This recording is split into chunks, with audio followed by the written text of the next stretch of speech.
More news out of South Africa, folks, where civic movement Save South Africa has called on President Cyril Ramaphosa to act seriously against Minister of Basic Education Siviwe Gwarube after she snubbed the signing of the contentious Basic Education Laws Amendment Bill into law, the BELA bill. Welcome back once again. This is Chris Report, and he assured me that St. Simonstown and Boulders. Folks, this is Chris Wyatt reporting from South Africa.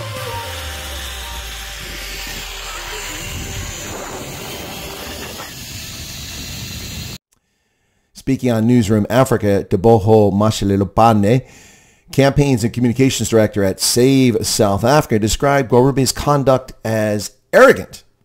Arrogant? Could someone please drop by Discam, or better yet, Clicks, and pick up a vanity mirror for Teboho? He desperately needs to look in the mirror to see the face of arrogance. Far too often, these so-called non-profit organizations dotting the South African civil sector are simply political actors in disguise. And he said on the report, so as citizens, we want to know from the Minister of Basic Education if she is the Democratic Alliance Minister or South African Minister. The Minister must come clear and straightforward to all of us. So what exactly makes Teboho ask such a silly question? First, has the Minister indicated she would violate the new law? No, she is not. In fact, quite the opposite.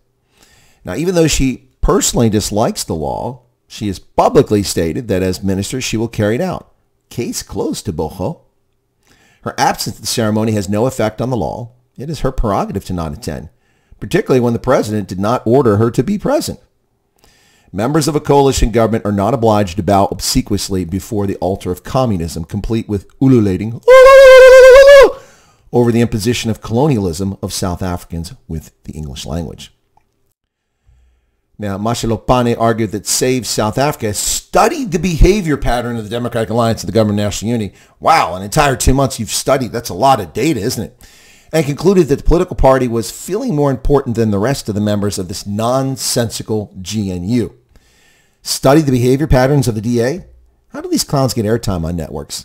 Who exactly is paying Newsroom Africa Network to broadcast that stupidity to a dumbed-down electorate? I mean, I think that's a fair question, don't you? Now, Teboho exposes the bogus nature of his whining when he calls the GNU nonsensical.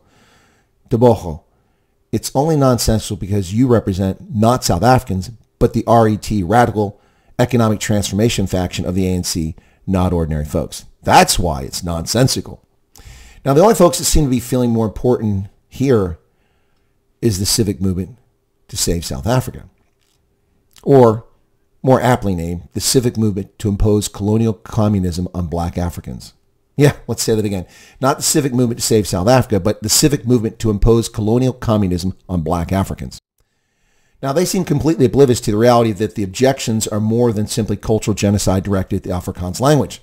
BELA's implementation will cement the 30-year neglect by the ANC for Nguni and Khoisan languages, allowing them to melt away, sadly, like the Khoisan language knew.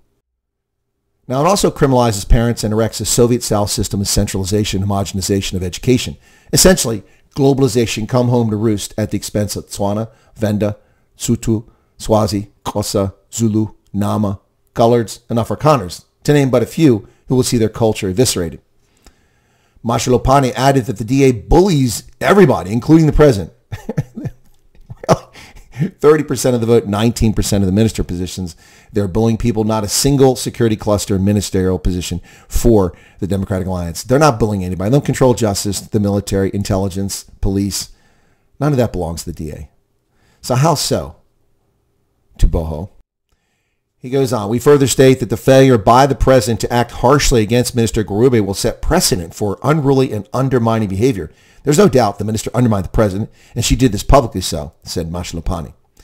Now, precedent for unruly and undermining behavior. What? Like ANC Gauteng structures?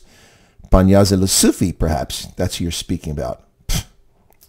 This guy's a clown, plain and simple. Now, I want to know if he's a volunteer or a paid operative acting on behalf of someone else. Because no one in their right mind can say this stupidity.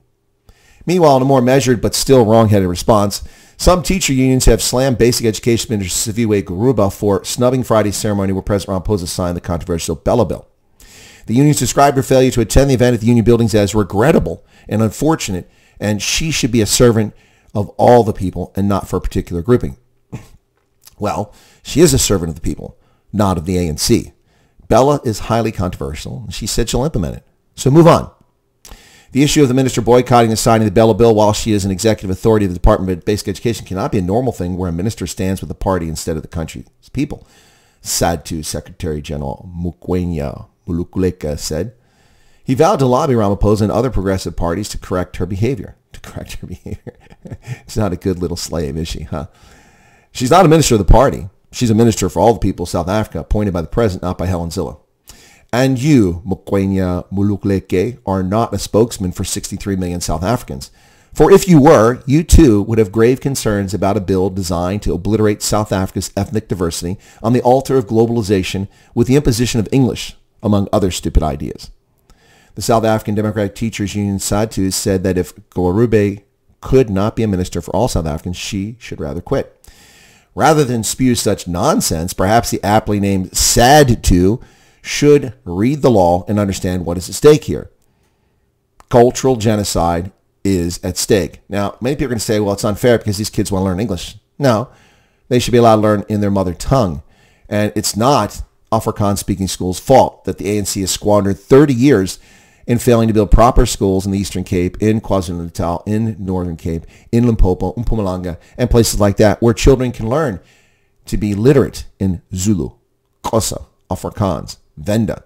This is a failure of a corrupt ANC. That's all it is. It has nothing to do with Afrikaners.